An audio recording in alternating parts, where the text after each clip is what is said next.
Bienvenue sur les podcasts à l'éveil de soi-même. Des podcasts qui apparaissent sur ton chemin pour mieux comprendre, pour favoriser la prise de conscience et s'éveiller.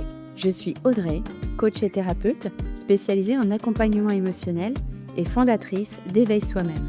Un espace dédié à la découverte, à la prise de conscience et à l'épanouissement personnel.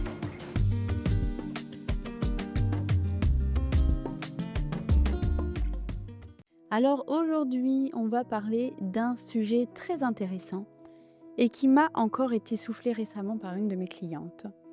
Comment je fais pour arrêter de tout voir négativement? Alors elle me disait qu'elle tourne souvent en boucle sur les mêmes pensées, les mêmes inquiétudes, les mêmes petites choses qui ne vont pas. Alors qu'en réalité, elle vit aussi énormément de moments positifs. Mais son cerveau, lui, il va retenir que la partie négative. Et son cas, il est bien loin d'être isolé. C'est même l'un des sujets qui revient très souvent dans mes accompagnements. Et finalement, c'est très humain, vous allez voir. C'est aussi très physiologique. On en reparlera un petit peu plus tard dans l'épisode.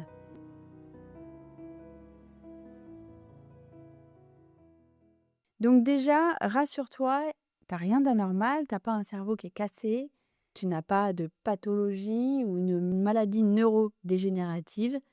Tu es juste un être humain et tu connais sûrement ces moments-là où, après avoir passé, par exemple, une journée globalement normale, tu vas retenir uniquement la remarque maladroite d'un collègue. Je suis sûre que ce cas t'est déjà arrivé.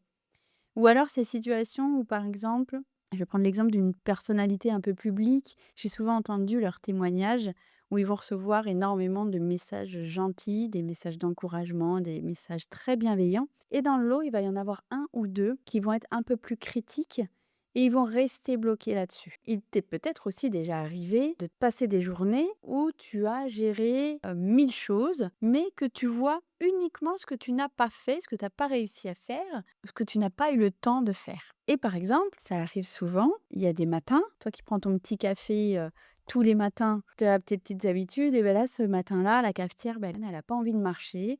Ou alors, tu vas casser un verre, tu vas casser ton bol. Et là, tu te dis directement, bon, ben, c'est parti, la journée, elle a mal commencé, elle commence mal. Et tu as l'impression que toute la journée, du coup, elle va suivre un petit peu cette couleur-là. On connaît tous ces moments-là où on a eu l'impression de regarder la vie à travers une paire de lunettes grises un petit peu. Comme si tout était un peu plus lourd, un peu plus sombre, un peu plus compliqué que ça ne l'était réellement. Et ça, c'est pas un défaut de caractère. C'est pas un manque de volonté. Ce n'est pas que tu es trop sensible ou trop négatif. C'est juste un biais cognitif, un mécanisme du cerveau, une vieille habitude de survie qui aujourd'hui nous joue des tours. Et ça, c'est plutôt rassurant finalement. Parce que ça veut dire qu'on peut agir là-dessus, qu'on peut comprendre ce qui se passe et qu'on peut rééquilibrer tout ça. Et dans cet épisode, on va donc voir ensemble pourquoi notre cerveau retient davantage le négatif et surtout comment s'en libérer pas à pas pour retrouver une vision un peu plus juste, un peu plus calme, plus fidèle à ce qu'on vit réellement au quotidien. Alors, ce biais cognitif, c'est quoi exactement? Ça s'appelle le biais de négativité.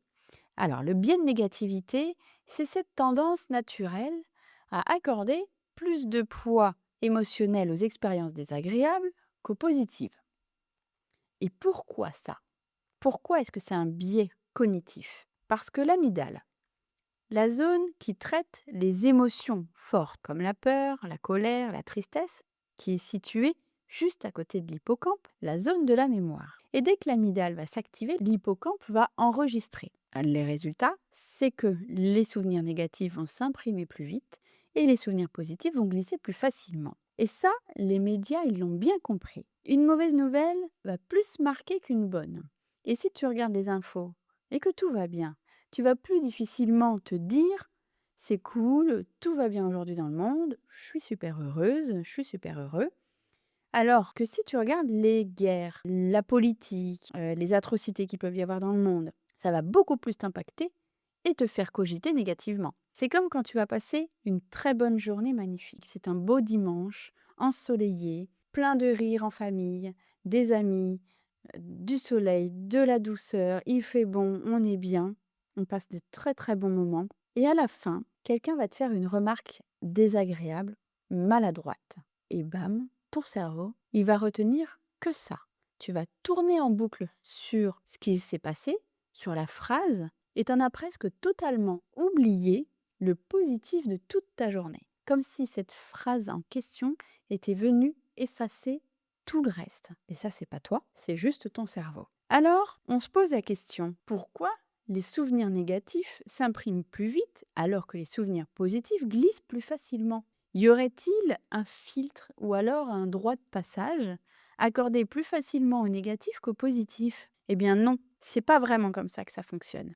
C'est plutôt une question d'émotionnel. Parce que les événements négatifs viennent généralement toucher à des blessures ou à des souvenirs négatifs ou tout simplement à notre ego. Et reprenons l'exemple de tout à l'heure. Tu as géré 1000 choses dans ta journée et tu tournes en boucle sur ce que tu n'as pas fait. Tu te dis, voilà, je suis bonne à rien, je suis pas capable de tout boucler dans ma journée, je m'en veux, blablabla, blablabla, blablabla. Le bâton d'autoflagellation est sorti. Alors pourquoi cette réaction? Ça vient toucher quoi ici? Pourquoi on se dit pas direct, regarde, tout ce que tu as fait aujourd'hui, c'est génial, c'est pas grave si tu n'as pas eu le temps de faire quelque chose. Peut-être que ça vient toucher ici un manque d'estime. Peut-être que ça vient te rappeler que tes parents te disaient que c'était jamais assez ce que tu faisais. Peut-être que c'était jamais assez bien, que tu pouvais toujours mieux faire.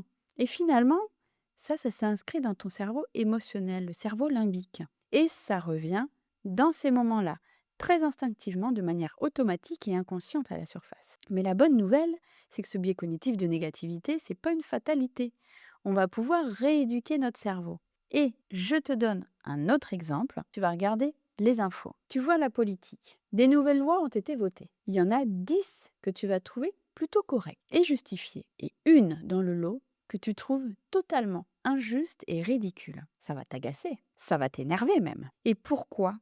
Alors qu'il y en a 10 bonnes à côté. Mais tu vois que celle-ci qui va pas, qui te plaît pas. Mais parce que celle-ci, elle va venir toucher l'émotionnel chez toi. Elle vient toucher à l'injustice peut-être. Peut-être même à des valeurs qui sont très fortes chez toi. Voilà pourquoi tu réagis. Alors comment on fait pour sortir du négatif? Je vais vous donner ici plusieurs leviers. Trois outils qui pour moi sont simples, efficaces et surtout très puissants pour sortir de cette spirale négative. Parce que ok, ça vient toucher l'émotionnel. Alors c'est plutôt normal de ressentir cette réaction face à une situation injuste ou blessante. Bien sûr. Et ne mets surtout pas un mouchoir sur cette émotion que tu ressens à ce moment-là. Accueille-la. Elle est là pour te passer un message. Elle est là pour que tu comprennes quelque chose. Apprends simplement à switcher vers quelque chose de différent. Apprends juste à ne pas l'alimenter, à ne pas le tourner en boucle, ce qui te fera mettre tes fameuses lunettes grises toute la journée, et le lendemain, et le surlendemain, etc., etc. Alors mon premier conseil ici, ça va être de réintroduire des petits plaisirs dans ton quotidien. C'est pas forcément changer de vie, partir en voyage, lancer des grands projets, etc. Non, c'est beaucoup plus simple que ça. C'est juste de revenir à des micro-plaisirs, des petites choses qui te font du bien et que tu as peut-être oublié ou mis de côté. C'est te raccrocher à ce que toi, tu aimes, à ce qui te nourrit, à ce qui te reconnecte avec ton énergie. Et ces plaisirs-là sont souvent très accessibles. Discuter avec quelqu'un que tu aimes, prendre du temps avec des amis, même très peu de temps, même pas longtemps, savourer un aliment que tu aimes vraiment, jouer avec ton animal, marcher dans la nature, respirer l'air frais, écouter une musique que tu adores ou une musique qui t'apaise, faire une activité créative, même pas longtemps, dessiner, écrire, bricoler, cuisiner.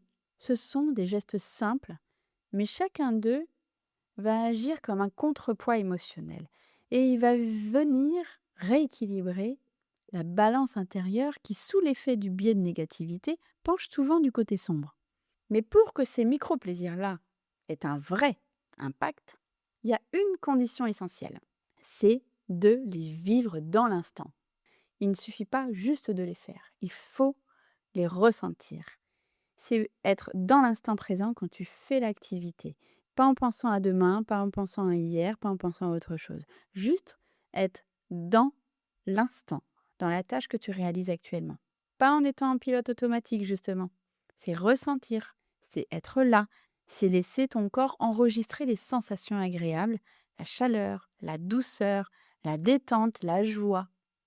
aussi minime soit-elle. Parce qu'en réalité, on vit déjà énormément de moments de plaisir dans nos journées, mais est-ce qu'on prend réellement le temps de les savourer, de les remarquer, de se dire: «Ah, là je me sens bien, là ça me fait du bien ce que je suis en train de faire. Je le fais pour moi, ça me fait plaisir». Mais en fait, souvent, non. On passe à côté. On ne s'arrête pas. On est en pilote automatique. On ne laisse pas le cerveau enregistrer ce qui est bon. Du coup, le négatif prend toute la place. Alors que si tu prends quelques secondes, mais vraiment quelques secondes, pour dire à ton cerveau: regarde là, regarde comme c'est agréable ce que tu es en train de ressentir dans ton corps, regarde comme je me sens bien. Là, ici, il y a quelque chose de positif.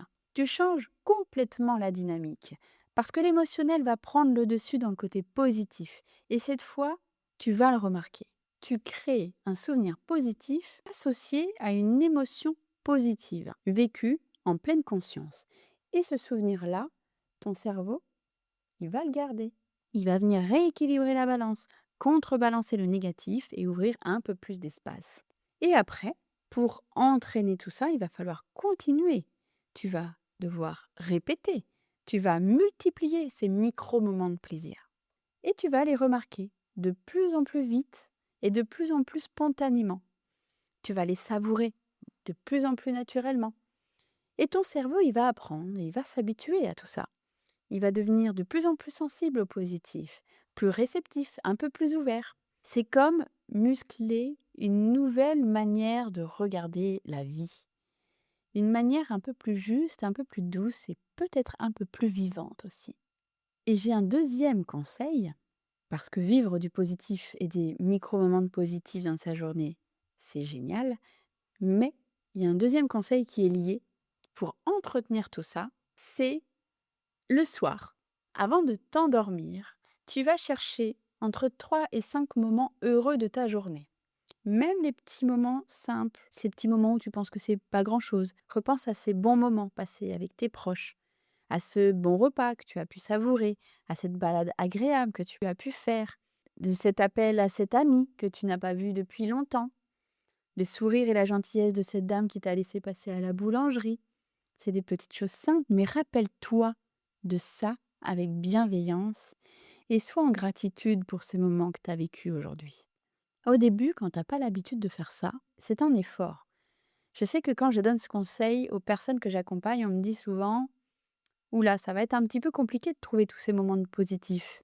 Mais en fait, petit à petit, ton cerveau apprend à repérer le positif automatiquement. C'est de la neuroplasticité. C'est réel et c'est puissant. Ton cerveau, c'est un muscle que tu peux muscler. Et tu vas vite voir les bienfaits, y compris sur ton sommeil. Quand tu t'endors, en ayant pensé qu'à des choses négatives, ta nuit risque d'être agitée, de faire des cauchemars. Et en plus, tu vas pas pouvoir te réveiller avec quelque chose de positif. Alors que si tu pratiques cet exercice le soir avant de dormir, tu vas vraiment en ressentir les bienfaits rapidement. Et mon troisième conseil, ça va être d'augmenter les gestes positifs envers les autres. Alors, augmenter les gestes positifs envers les autres, c'est pas devenir une version bisounours de soi-même, hein. C'est simplement remettre un peu de gentillesse, de bienveillance et de non-jugement dans ton quotidien.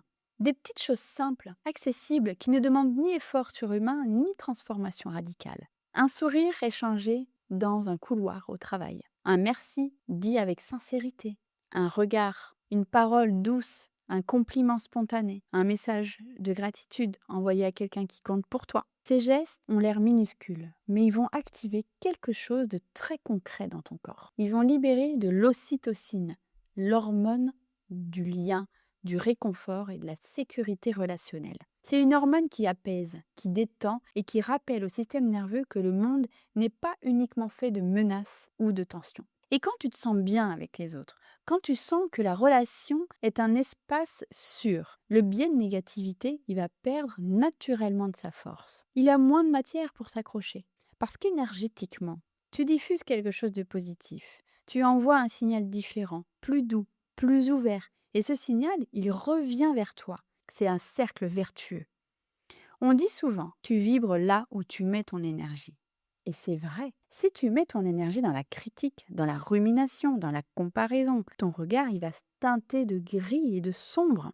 Mais si tu mets ton énergie dans des gestes positifs, des gratitudes, des attentions, des attitudes plus ouvertes, alors ton regard il va changer. Tu verras très rapidement que tu perçois les choses bien différemment. Tu enlèveras tes fameuses lunettes grises, presque sans t'en rendre compte, et tu commenceras à voir de nouvelles couleurs dans ta journée. C'est pas magique, c'est juste physiologique, c'est relationnel. Et c'est surtout très humain. Et en plus de ça, c'est à ta portée, c'est à la portée de tout le monde, c'est gratuit. Je tiens à préciser que sortir du biais de négativité, c'est pas devenir naïf, ni de se forcer à voir la vie en rose. Je tiens quand même à préciser ce petit détail-là. C'est pas se raconter des histoires ou minimiser ce qui fait mal ou se convaincre que tout va bien alors qu'en fait c'est pas le cas. Il y a des choses dans notre vie, on va vivre des événements qui vont être un petit peu négatifs, qui vont nous rendre un petit peu plus tristes, mais il suffit simplement d'être juste réaliste parce que la réalité, ce n'est pas seulement ce qui va mal. La réalité, c'est un mélange, c'est des nuances. Il y a des zones d'ombre, mais il y a aussi des zones de lumière. Alors apprends à regarder les zones de lumière. Quand ton cerveau ne retient que l'ombre, ce n'est pas la vérité, c'est un filtre, un réflexe, une vieille stratégie de survie. Sortir du biais de négativité, c'est donc retrouver une vision équilibrée, plus fidèle à ce que tu vis vraiment. C'est apprendre à ne plus laisser une seule goutte d'ombre recouvrir toute ta journée. C'est contrebalancer les idées, les pensées pour qu'elles ne viennent plus gâcher le positif que tu vis, ces petites choses qui te nourrissent, te soutiennent, te rappellent que tu es vivant. C'est réapprendre à voir ce qui va bien, à coller ton nez sur autre chose que ce qui cloche, à élargir ton champ, remettre du relief, redonner de la place à ce qui est doux, stable, réconfortant, même des petites choses. Et ça, c'est pas un déclic magique, c'est un entraînement, un chemin, un geste répété, parfois maladroit, parfois oublié, puis retrouvé. Un apprentissage qui se fait dans la durée, dans la patience et dans la tendresse aussi envers soi. Et petit à petit, tu vas sentir que ton regard il change, que tu ne t'accroches plus autant à ce qui va te blesser, que tu remarques davantage ce qui te fait du bien, que tu deviens un peu plus juste, plus ancré, plus présent.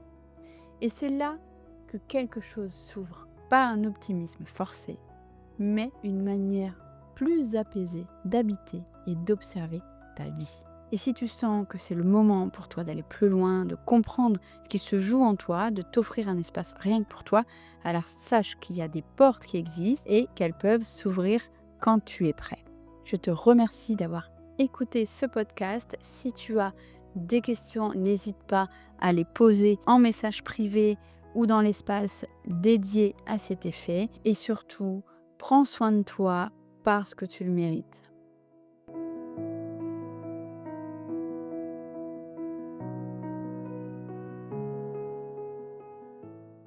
Vous avez écouté les podcasts à l'éveil de soi-même. Je vous remercie infiniment pour votre écoute et si ce sujet vous a plu, je vous invite à liker et à partager à vos proches. On se retrouve très vite pour un nouvel épisode.